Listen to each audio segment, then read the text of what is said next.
Արվեստի մասին կարելի է բազմահազար բնութագրություններ տալ, բայց կարելի է նաև ասել, որ արվեստը հիմնականում այդպիսի ընկալում կա, որ միտված է անցյալը փաստագրելու կամ գուցե ներկան արտացոլելու, բայց մի այլ կարևոր առաքելություն ունի արվեստը։ Այն ապագային միտված է եւ այն պետք է այդ առաքելությունը հանձնել շատ վստահելի մարդկանց, իսկ այս դեպքում հատուկ արվեստի ճյուղի միջոցով վստահված է երեխաներին 8-ից 14 տարեկան, հենց նրանց աչքերով պետք է արձանագրվի մեր ներկան։ Իսկ այժմ սիրով ներկայացնեմ մեր ծրագրի հյուրերին Սարեր մշակութային հասարակական կազմակերպության հիմնադիր նախագահ Էռնա Ռևազովա եւ նկարիչ գրաֆիկ, տպագրական գրաֆիկայի վարպետ Վիկտորիա Շահբազյանն է մեր տաղավարում։ Բարի գալուստ։ Շնորհակալություն։ Շատ մի կարևոր նախաձեռնությամբ եք հանդես գալիս եւ այսօր այդ առիթով հանդիպում ենք։ Եթե շատ համառոտ, ապա մեկնարկել է ապագայի Հայաստան Լինո փորագրության լաբորատորիան, նախագիծ, որտեղ երեխաներն են ընդգրկված հենց նշված տարիքի եւ շտապում եմ հարցնել, ինչու հենց այդ տարիքային հատվածն է ընտրվել։ Վիկտորիա, դու կպատասխանես։ Շատ հետաքրքիր հարց էր, անսպասելի ճիշտն ասած։ Այդ տարիքում երեխաները արդեն կարողանում են արդեն տիրապետում են արվեստին, այսինքն արդեն կարողանում են իրենց մտքերը հանձնել թղթին եւ թղթից հետո Վիկտորիայի օգնությամբ հանձնել փորագրություն անել եւ հանձնել լինոգրավյուրային։ Երևի հենց դրա համար ընտրվեց այս տարիքային խումբը եւ դուք շատ ճիշտ ասեցիք, ապագան վստահված է մեր երեխաներին ու շատ հետաքրքիր է տեսնել ինչպես են իրենք հանձնում Հայաստանի ապագան նկարին, թղթին, ինչպես են իրանք պատկերազարդում այդ ապագան։ Օրինակ, երեք ես հիացած էի, երբ որ տեսա արդեն պատրաստի աշխատանքները, տեսա ինչպես են երեխաները պատկերացնում երկինքը օպերայի շենքի վերևը երկինքը ինչ հետաքրքիր զարդարված երկինք են պատկերացնում կամ երբ որ նկարում են ծառ եւ տակ կամ պայմանագրում են, որ ապագան արմատներից է սկսվում։ Այդպիսի խոսքեր փիլիսոփայում են երեխեք։ Ես մտածում եմ, որ իհարկե կազմակերպիչները գիտակցում են, բայց մենք բոլորս դեռ երևի ամբողջությամբ չենք գնահատել այդ ձեր քայլի ընտրությունը, որովհետեւ այն հատվածն է, երբ երեխաները դեռ չունեն քաղաքական կողմնորոշում, չունեն որոշակի ուղղորդումներ,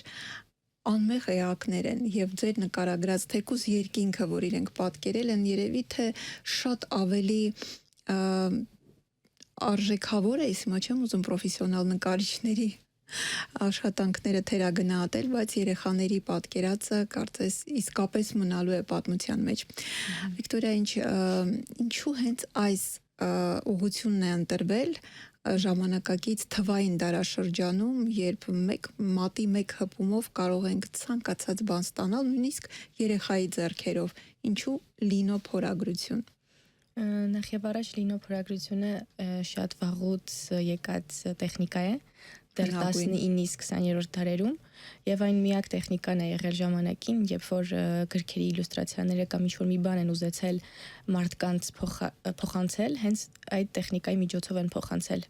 Թեկուզ դա կլիներ նորություններ կամ ինչ-որ հայտնի ինչ-որ մի դրվագներ,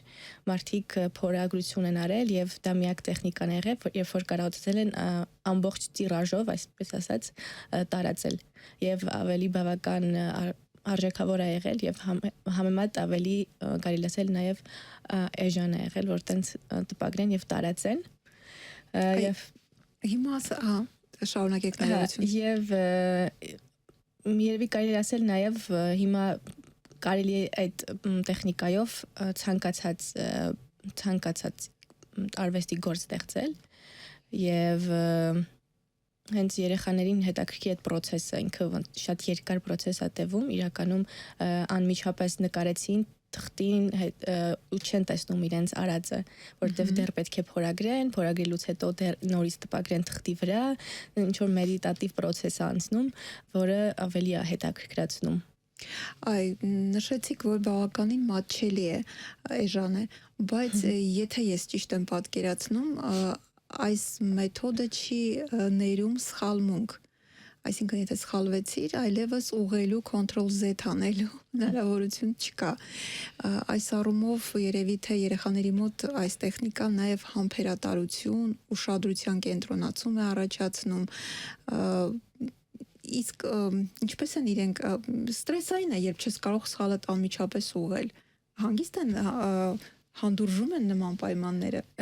Կարելի ասել այո, որովհետև երբ որ ինչ-որ մի բան փորագրելու ժամանակ իրենց էսկիզից շեղվում են, այսինքն միամիտ ձեռքը կպնում է ու դից ուրիշ մի դետալ են փորում, ոնց որ հնարավոր է ինչ-որ իրենք մտածում են լավ, կարող ենք ինչ-որ ուրիշ ձևով պատկերել կամ այն մնացած հատվածը ուրիշ ձևով են փորագրում, որ ինչ-որ ձևով գոնե շահավետ լինի, այսպես ասած։ Որովհետև նկարիչը կարող է մեկ այլ գույնի ներկով ծածկել, հետո նորից ստանալ այն գույնը, որը ինքը ուզում էր։ Այս առումով նաև եթե չեմ սխալվում, ինձ կուղեք, եթե սխալված լինեմ, հայլանման է պատկերը։ Սա եւս դժվարություն է առաջացնում։ Կարծես թե դուք ընտրել եք այնպիսի մի տարիքային խումբ, որ մեծահասակի համար է դժվար։ Իսկ այստեղ երեխաներ ու այդքան բարդություններ։ Ճիշտ նշեցիք, այո, հայլային է տպվում, բարդությունն այնտեղ է, երբ որ մենք օրինակ օգտագործում ենք ինչ-որ տառեր կամ տեքստային հատված։ Ճիշտ հակառակն է տպվում ինքը։ Այո, մենք պետք է հակառակ գրենք, այսինքն հայլային գրենք, եւ երբ որ հաստոցի տակով արդեն անցնի լինոլյումը տպվի թղթի վրա, ճիշտ տպվի։ Եվ այդ տեղերում է ինչ-որ լինում մի փոքր շփոթմունքներ, բայց միևնույն ժամանակ երեխաները պատկերացնում են, երբ որ ես բացատրում եմ, որ պետք է հայլային գրել, մենք պահում ենք արևի լույսի կողմում, գրում ենք հակառակ, հետո տպագրելուց արդեն ճիշտն ենք ստանում եւ կան երեխաներ իդեպ, որ գրել են մի քանի տեքստային հատվածներ եւ փորագրել ենք, շատ լավ է ստացվել։ Իսկ ընդհանրապես միտքը ինչպես հղացավ անդրադառնալ այդ տպագրության հնագույն մեթոդին։ Այս ժամանակակից դարաշրջանում ու եթե չեմ սխալվում, ամբողջ աշխարհում կա հետաքրքրություն, կա վերադարձ, կա անդրադարձ հենց այս տպագրությանը, երբ որ զուգահեռ տեխնոլոգիաները այդքան ֆանտաստիկ կերպով առաջ են գնում։ Երևի ես պատասխանեմ, մենք որոշեցինք, որ երեխաներին պետք է հնարավորություն տալ պրոֆեսիոնալ հաստոցով աշխատել։ Որտեվ այդ հաստոցները այդտեղ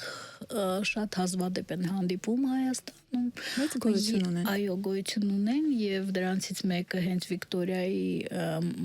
արվեստանոցում է գտնվում եւ հենց հիմա երեխեք արդեն ստանում են հնարավորություն մոտենալ այդ հաստոցին, վերցնել, պտտել այդ մեծ անիվը, իրենց գալ, չգիտեմ, տպագրիչներ, շատ հետաքրքիր մոտեցում է։ Իրականում ոլորտը այո այդքան էլ զարգացած չի, սակայն վերջին տարիներին տենդենս կա հենց գեղարվեստական տպագրության ցուցահանդեսներ են կանում բազմաթիվ եւ արդեն աշխարհում ինքը բավականին հայտնի առհասարակ գեղարվեստական տպագրությունը շատ հայտնի է եւ նույն Լեհաստանում, նույն Շվեյցարիայում շատ լավ վարպետներ կան, Գերմանիայում քարի տպագրության շատ լավ լաբորատորիաներ կան։ Մենք հայերս ինչ ավանդույթ ունենք այս ոլորտում։ Կոնկրետ ավանդույթ այն է, որ կարելի ասել, որ Գեղարվեստի ակադեմիայում մենք ունենք հենց գրաֆիկայի բաժին, որտեղ ամբողջ 4 տարվա ընթացքում բակալավրի, իսկ հետո արդեն մագիստրատուրայի մենք ուսումնասիրում ենք բոլոր տեխնիկաները։ Դա արդեն իսկ իմ կարծիքով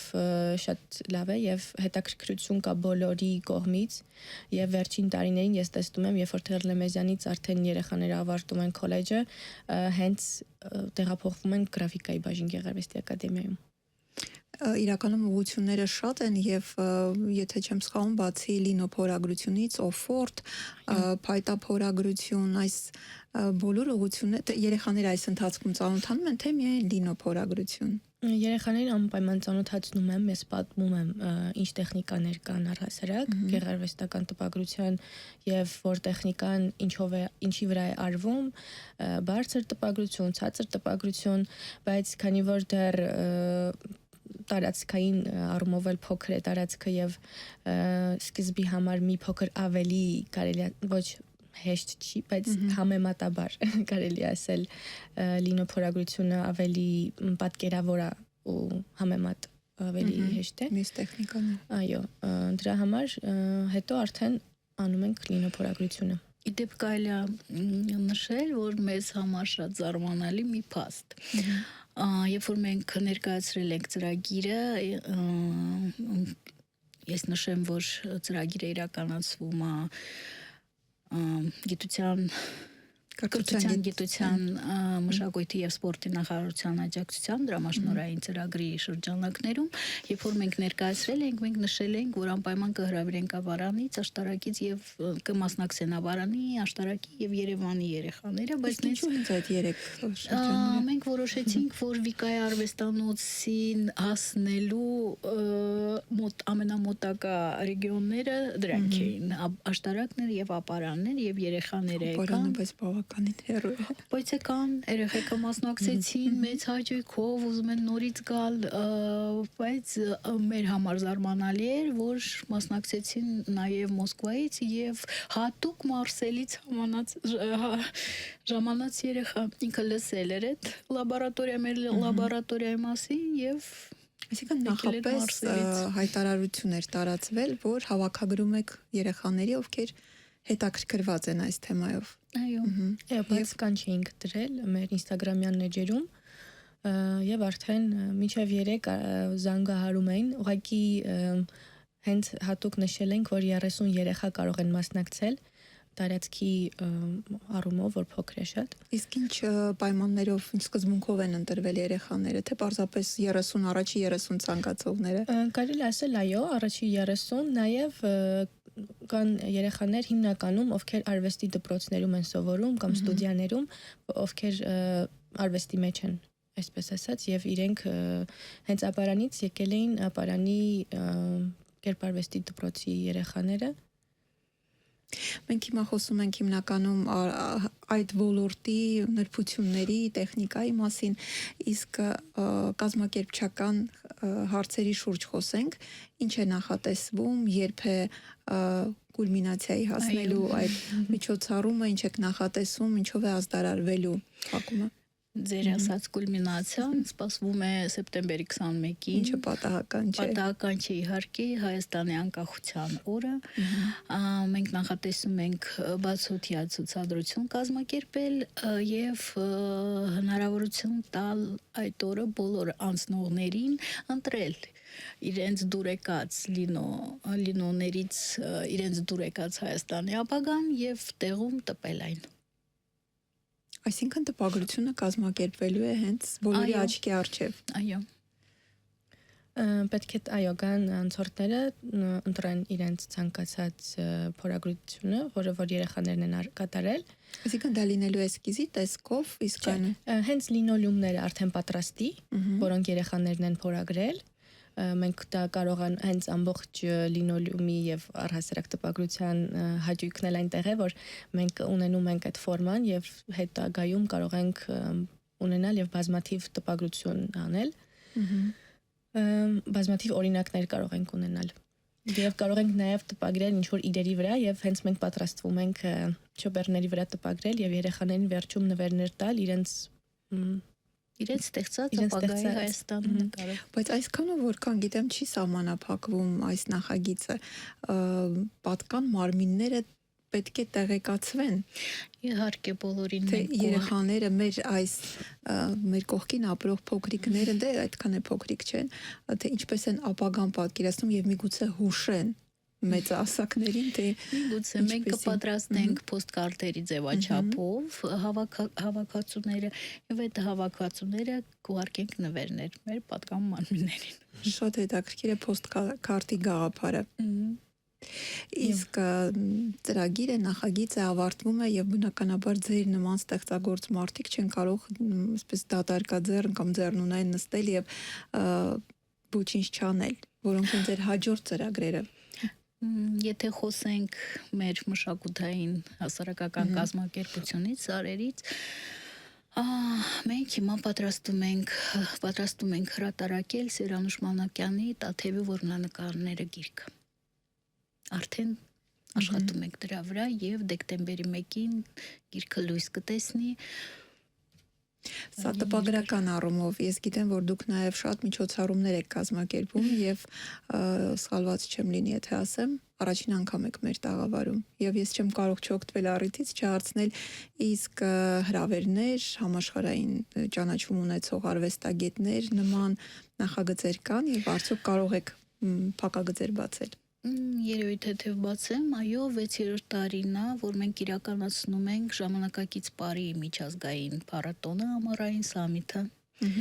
Այդ ձեր ասած համաշխարհային աստղերը գալիս են այնտեղ, փորձում ենք Հայաստանը այդ ժամանակակից պարի քարտեզում ներգրավենք։ Դա մեր ծրագրերից մեկն է, բայց ես ինչի եմ ստեղծել սարերը։ Մենք ստեղծվել ենք, որպեսզի Վիկտորիայի նման անկախ գործող արվեստագետներին հնարավորություն տանք իրենց արվեստը իրականացնել ինչ-որ հետաքրքիր ձևաչափով։ Չգիտեմ, միգուցե դուք նկատել եք, մենք շատ ենք աշխատում դաշնակահար Հայկ Մելիքյանի հետ։ Ագին ծրագրեր ենք իրականացրել իրար հետ։ Դա ինձ որ մենք որովհետև մենք ենք մեր սարերը, թե մեզ սարերով են ճանաչում։ Որովհետև մենք պետքա սարերի նման բարձր պահենք մեր արվեստը։ Հետաքրքիր մոտեցում է։ Իսկ Վիկտորիա, դուք ինչ կավելացնեք ձեր ծրագրերի մասին։ Առաջիկայում փորձելու եմ նախ իմ ստեղծագործություններ անել, որովհետև շատ քիչ ժամանակ եմ ունենում, նոր մտքեր ունեմ շատ, որ պետք է փորագրեմ, իմ ստեղծագործություններ անեմ։ Էրնան ոնց որ նշեց, Տաթևի ծրագրում նաև ես եմ ներգրավված, դա այդ ամբողջ Տաթևի որմնանկարներից մեկն ենք փորձում վերականգնել։ Այո, digital։ Այդպես։ Ես հաջողություն եմ մաղթում ձեր բոլոր նախաձեռնություններում։ Յուրաքանչյուր անգամ, երբ արվեստը համակարգող եւ նախագծեր կազմակերպող մարդիկ են մեր տաղավարում լինում, ես միշտ հետաքրքրվում եմ, արդյոք մշակութասեր համայնքը ձեր աչքի առջև ընդլայնվում է։ Այսինքն, երբ որ մենք գնում ենք օրինակ համերգասրահ, հիմնականում տեսնում ենք մեզ ծանոթ մարդիկ։ Ես օրինակ ուրախանում եմ, երբ ավելի շատ նկատում եմ անծանոթ մարդկանց։ Ասում եմ, նոր մարդիկ են ներգրավում, անկախ տարիքից, անկախ սերնդից։ Ինչ որ հատուկ բան արվում է տարբեր ուղղություններով, երաժշտության, գեղանկարչության, պոեզիայի միգուցե եւ թատրոնի բարի, որպիսի մարդիկ, ովքեր հեռու են կամ մտածում են, որ դա շատ բարձր արվեստ է, իրենցը չէ, իրենց ավելի հանրամատչելին է, իրենց ներգրավելու այդ մշակութային համայնք։ Շատ լավ հարց էր։ Ինձ դա է հետաքրքիր։ Նորովին ներկայացնել մեր մշակույթը։ Օրինակ, մեր Հայկ Մելիքյանի հետ կազմակերպած Գութանասարում համերգը, որտեղ որ մենք արտացոլել ենք սև պատի վրա, սև բեկորե պատերի վրա, մենք արտացոլել ենք Քոչարի, Սասունցի Դավիթի նկարազարդումները։ Այսինքն ինքը արդեն վիզուալ գրավում է։ Այո,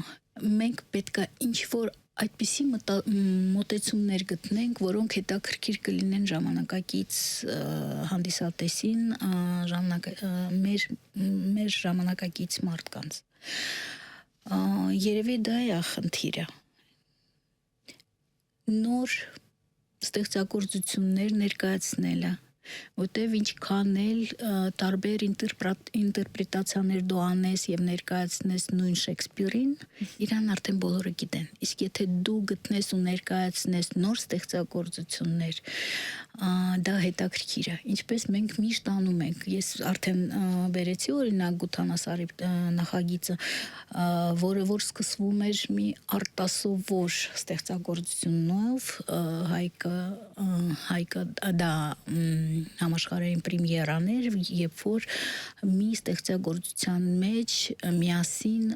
ներկայացվել է Դաշնամուրը, ներկայացվել է էլեկտրոնային երաժշտությունը եւ Հայրիկ Մուրադյանի երգելը Սասունցի Դավիթի մասին։ Այսինքն այդպիսի հետաքրքիր մոտեցումներ։ Նույն ձևի մենք երևի դուք լսել եք, արել էինք համերգ հրապարակի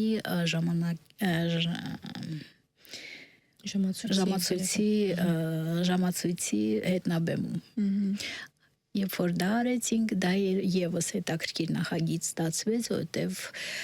Հայկը ստեղծագործեց եւ ստեղծեց աշխարհում առաջին անգամ ստեղծագործություն Դաշնամուրի եւ ժամացույցի զանգերի համար։ Իրանք միասին մի րոպե, այդ մի րոպեն, երբ որ զանգերը հնչում էին, նվագում էին։ Այ աշխարհի մասին ասացիք եւ հիմա արդեն շատ հանգիստ այդ բառը օգտագործվում է նաեւ արվեստի ոլորտում արտահանել։ Այսօր մենք հետաքրքիր ենք աշխարհին։ Ինչով ենք հետաքրքիր մեր առանձնահատկությամբ, թե ավելի շատ համամարտկային արժեքներով, երևույթներով, այն ինչ որ հասկանալի է եւ հասանելի է բոլորին, թե այն ինչը որ կարող է զարմացնել ավելի շատ։ Մենք պետք է զարմացնենք, մենք պետք է զարմացնենք մեր ինքնությամբ, բայց մենք մեր ինքնությունը պետք է ներկայացնենք այդպես, որ ինքը հասկանալի լինի աշխարհին։ Դուք ունեք ինչ-որ բան ավելացնելու։ Ես կարծում եմ, որ ինչքան էլ մենք նորովի ենք ստեղծագործում, մեր արվեստագետների ձեռագրերում պետք է ինչ-որ հայկականություն միևնույն է լինի։ Այսինքն, երբ որ նկարի կողքով, որովհետև նույն Սարյանը երբ որ նկարում էր եւ իր գործերը մենք տեսնում ենք, շատ ժամանակակից եւ մոդեռնիզմի կարելի ասել նման նույն Գոգենի կամ նույն Մատիսի ժամանակակիցներ կարելի ասել, բայց միևնույն ժամանակ իր նկարներում մենք տեսնում ենք այդ դաշտերը, այդ սարերը, որոնք շատ ժամանակակից են եւ հայկական։ Շնորհակալություն, որ այսօր մեր հյուրը եղաք։ Ես ուզում եմ բոլորին հիշեցնել, որ սեպտեմբերի 21-ին շատ կարևոր առաքելություն ունենք բոլորս